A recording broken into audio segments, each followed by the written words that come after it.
Okay, today we're gonna do some ASMR. No soggy bottoms.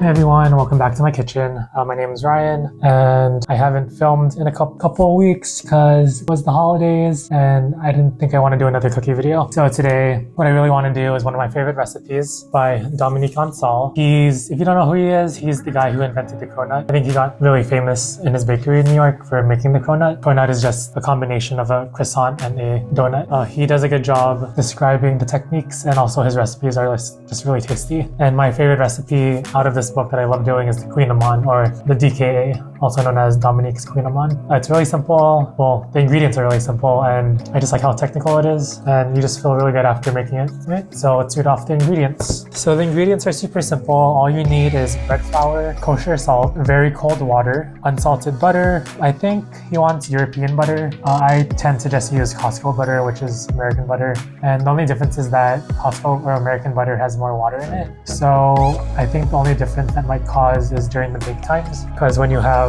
more water, it will take more time to evaporate. Instant yeast, non-stick cooking spray, and all-purpose flour.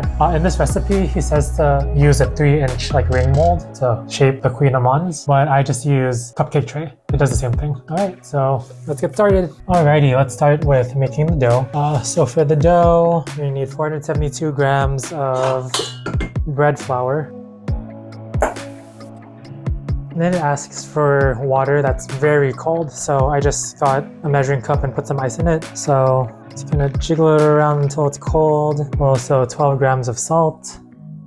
I'm also gonna need, 1 tablespoon of butter.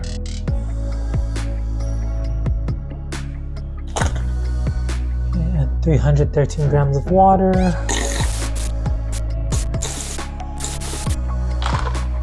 I'm gonna put a little bit more water. Oops. So I'm gonna play a little game of Will It Rise, because this yeast expires August 10, 2022.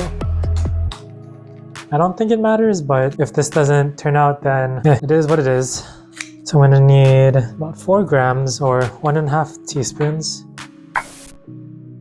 And then it says, mix on low speed for 2 minutes, and then you increase the speed to medium-high. So I got the dough hook.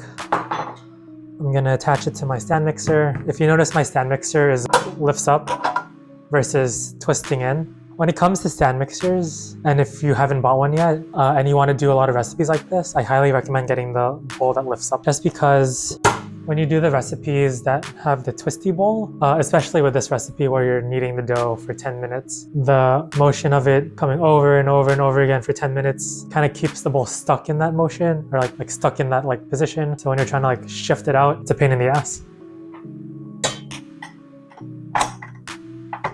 I'm just gonna let that go for 2 minutes and then increase the speed for 10 minutes.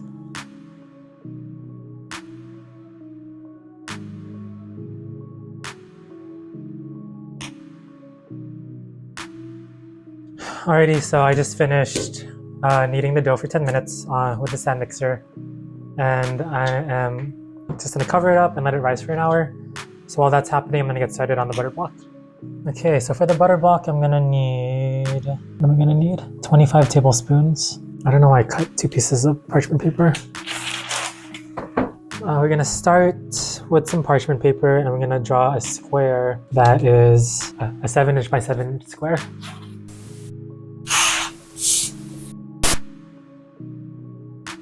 Alrighty, and then you just want to make sure the side you drew on is on the other side, or else you'll get ink on your butter.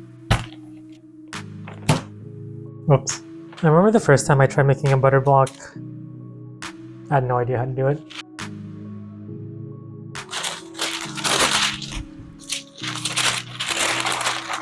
But I'm just using the parchment paper to do all the work for me. So I'm bending at the line and smoothing it out.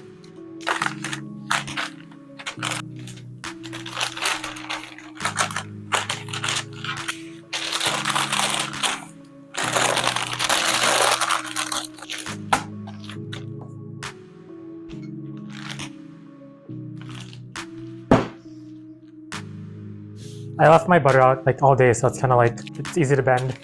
And if you were to roll this into the layers, it would like squeeze out really easily. So I'm gonna put this in the refrigerator for it to firm up a little bit. Yeah, this you don't want that. Alrighty, so the dough's been rising for the past hour. Next part of the recipe, I just need to punch out some of the air, put it onto like some plastic wrap, and measure out into like a 10 by 10 inch square.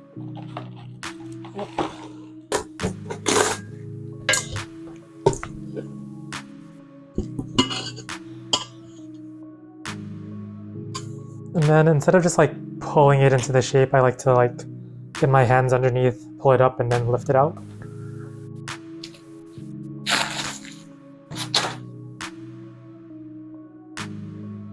Alrighty, so the dough's been chilling for 30 minutes. I have my butter block here. It wasn't floppy like last time, but yet you could still bend it without it like shattering apart. Alrighty, I didn't put any flour on this side because I need to fold the butter into it.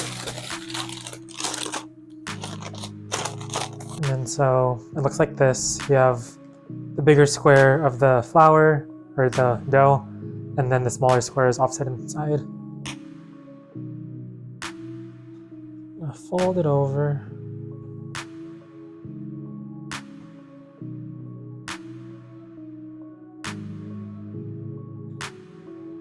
So I'm gonna pinch the seams.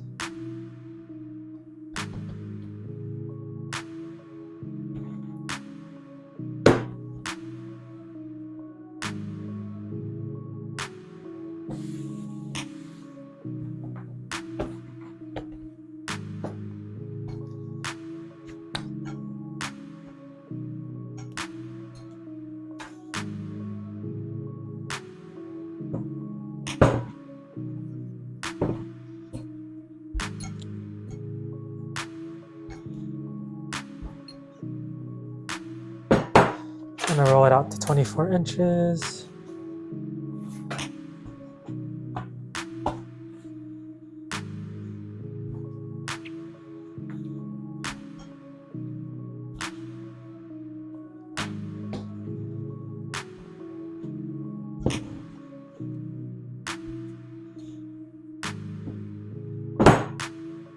And then if you see how the edges are kind of rounded, you're gonna want to pull it just so that it's more squared off.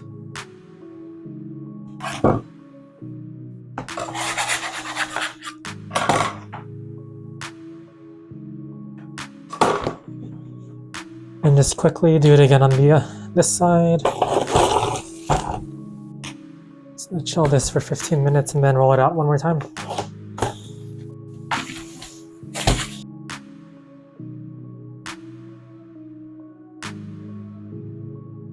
The next part, shaping. I really have no idea how to explain this, so just watch the video. I'm gonna pour some sugar on top, and then I'm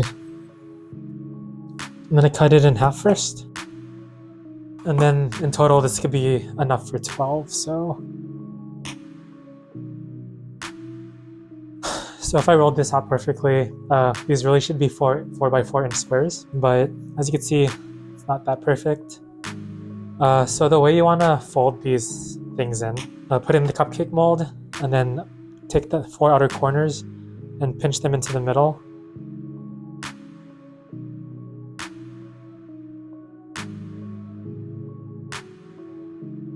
And then so I'm gonna let this rise, do its second rise for 15 minutes, and then put it in the oven.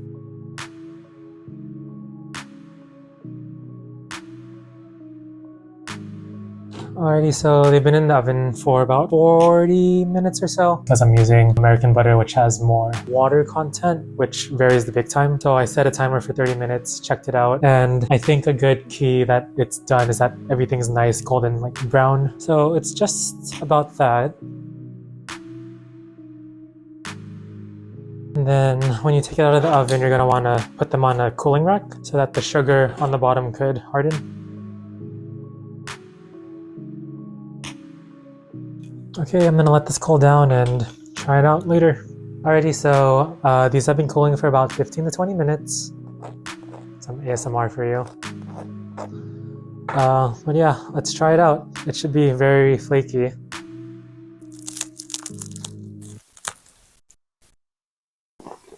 It's really good. Not too sweet. It's nice and buttery. Totally recommend doing this recipe if you want to challenge yourself in like the little pastry world. Laminating dough is the easiest. Yeah, made it to the end of the video again. If you like my content, don't forget to like and subscribe down there. I'll have the link to the cookbook down below, and catch you guys next week.